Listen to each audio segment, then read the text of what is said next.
Bismillahirrahmanirrahim. Assalamualaikum warahmatullahi wabarakatuh.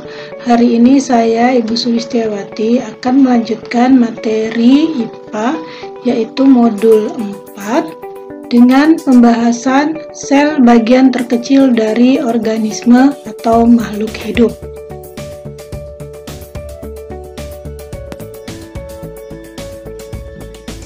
Apa itu sel? Sel merupakan bagian struktur dan fungsional terkecil yang menyusun tubuh makhluk hidup.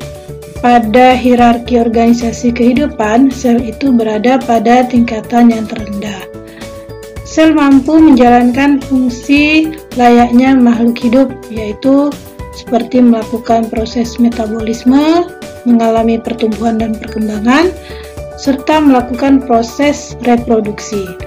Ukuran sel ini sangat kecil sehingga untuk melihatnya kita memerlukan alat bantu berupa mikroskop.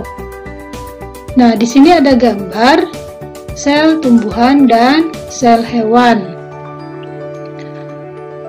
Dari hasil pengamatan bahwa sel itu terdiri atas sel bagian luar dan sel bagian dalam. Sel bagian luar meliputi dinding sel dan selaput sel, sedangkan sel bagian dalam terdiri atas protoplasma dan inti sel. Antara sel tumbuhan dan hewan ini memiliki persamaan dan perbedaan. Hal tersebut dikarenakan antara sel tumbuhan dan sel hewan memiliki fungsi yang berbeda. Tetapi secara umumnya, struktur sel itu terdiri dari membran atau selaput sel dan dinding sel, inti sel atau nukleus, serta protoplasma yang terdiri dari nukleoplasma dan sitoplasma.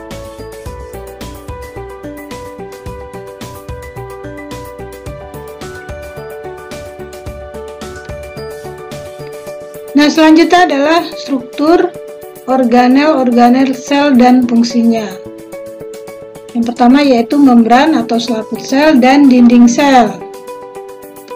Dinding sel ini hanya terdapat pada sel tumbuhan, bersifat kaku dan melindungi seluruh isi sel.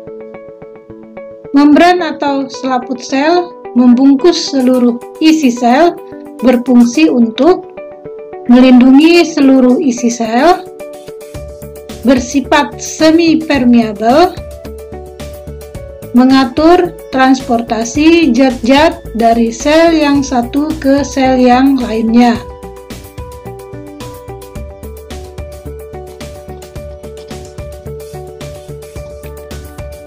Selanjutnya adalah sitoplasma.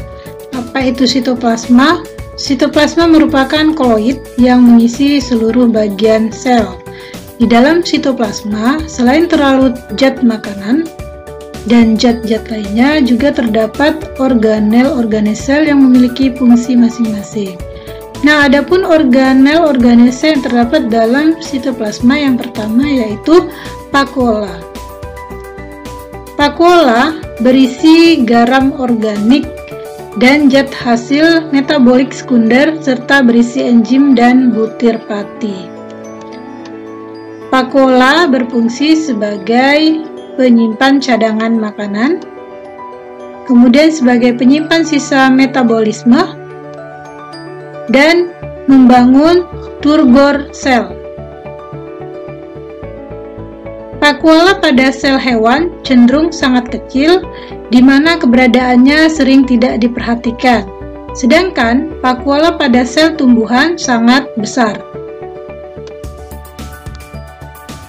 Organel sel yang terdapat dalam sitoplasma selanjutnya yaitu peroksisem. Peroksisem berasosiasi dengan gliosisem membentuk badan mikro. Peroksisom ditemukan di sel hewan dan tumbuhan, sedangkan gliosisom hanya ditemukan di sel tumbuhan.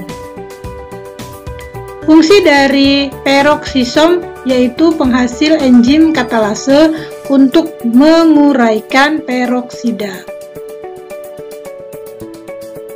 Organel selanjutnya yang ada di dalam sitoplasma yaitu retikulum endoplasma. Retikulum endoplasma adalah organisel yang memiliki membran ganda dengan bentuk seperti jala yang berkaitan dengan inti sel. Retikulum endoplasma memiliki dua tipe, yaitu retikulum endoplasma kasar, pada permukaannya terdapat ribosom, dan retikulum endoplasma halus yang tidak terdapat ribosom. Fungsi dari retikulum endoplasma yaitu sebagai pengangkut protein, kemudian sebagai tempat sintesis protein, dan transportasi protein. Selanjutnya organel sel yang ada di dalam sitoplasma yaitu mitokondria. Mitokondria adalah organisel yang memiliki peranan penting dalam sel hewan dan tumbuhan. Struktur mitokondria terdiri dari dua lapis membran, yaitu membran luar dan membran dalam. Membran dalam memiliki bentuk seperti lekukan yang disebut krista. Mitokondria memiliki materi genetik DNA tersendiri. Nah, adapun fungsi dari mitokondria yaitu sebagai tempat respirasi atau pernapasan aerob. Kemudian berfungsi penghasil energi, maka disebut dengan powerhouse of cell. Selanjutnya, organel sel yang ada dalam sitoplasma yaitu mikrotubul. Strukturnya berbentuk silinder, berongga, tidak bercabang, tidak bermembran, yang tersusun atas protein. Fungsi dari mikrotubul yaitu sebagai pembentuk silia, sentriol, dan benang spindel. Organel sel selanjutnya adalah mikrofilamen atau filamen aktin.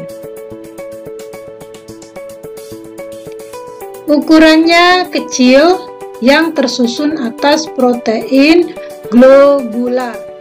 Fungsinya untuk gerakan kontraksi, aliran sitoplasma, endositosis, eksositosis, perubahan bentuk sel. Organel selanjutnya adalah ribosom. Ribosom adalah organisel yang berfungsi sebagai tempat sintesis protein. Ribosom dapat ditemukan bebas di sitoplasma dan menempel di retikulum endoplasma. Organel sel selanjutnya yang terdapat dalam sitoplasma yaitu badan Golgi atau aparatus Golgi. Nah, badan Golgi ini berbentuk seperti tumpukan membran dengan bagian ujungnya yang mengelembung karena berisi protein dan zat lain yang berasal dari retikulum endoplasma. Fungsi dari badan Golgi adalah membentuk membran sel, membentuk lisosom. Selanjutnya, organel sel yang ada dalam sitoplasma yaitu lisosom. Lisosom tersusun atas enzim hidrolitik. Fungsinya untuk proses pencernaan sel, autofagi, dan autolisis. Organel sel selanjutnya yaitu sentrosom. Sentrosom berbentuk bulat kecil yang terletak di salah satu kutub inti sel. Organel ini hanya dijumpai di sel hewan. Fungsinya sebagai reproduksi sel. Organel selanjutnya adalah organel sel yang ada dalam sitoplasma. Selanjutnya adalah kloroplas. Organel sel memiliki pigmen warna hijau yang disebut dengan klorofil. Fungsi kloroplas adalah sebagai tempat berlangsungnya proses fotosintesis. Kumpulan dari kloroplas dikenal dengan plastida. Selanjutnya inti sel. Inti sel terdapat di semua sel kecuali sel darah merah atau eritrosit. Inti sel tersusun atas membran inti yang memiliki pori. Cairan di dalam inti sel disebut nukleoplasma, DNA, RNA, dan anak inti sel atau nukleolus. Bagian-bagian dari inti sel dan fungsinya yaitu: pertama, membran atau selaput inti yang memiliki pori-pori, berfungsi melindungi inti dan tempat keluar masuknya substansi inti. Kemudian cairan dalam sel atau nukleoplasma yang terdapat DNA, RNA, dan anak inti sel atau nukleolus. DNA dan RNA merupakan pembawa sifat keturunan. Secara keseluruhan, inti sel berfungsi untuk mengontrol aktivitas sel. Selanjutnya adalah penugasan pertama, yaitu pengamatan sel tumbuhan dan hewan. Nah, coba kalian perhatikan gambar sel tumbuhan dan hewan di bawah ini. Nah, ini adalah gambar sel hewan dan sel tumbuhan di mana kalian dipersilakan untuk memberi nama sesuai dengan tanda panah.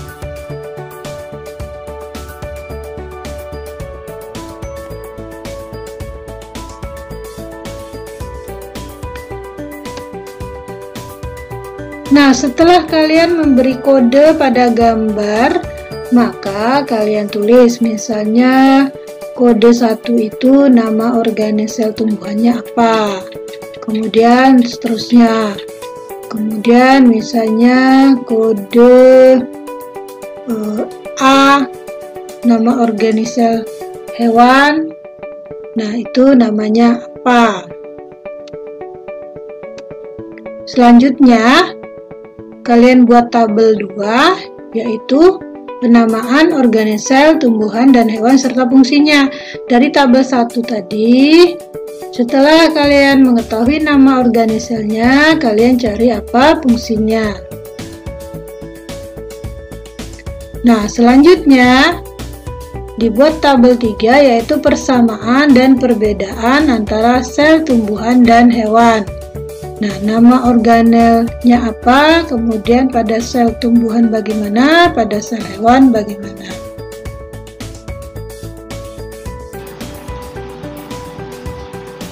Nah, demikianlah materi kita kali ini. Selamat belajar, tetap di rumah, jaga kesehatan, sering-sering cuci tangan, gunakan masker jika keluar rumah, dan jauhi keramaian. Assalamualaikum warahmatullahi wabarakatuh.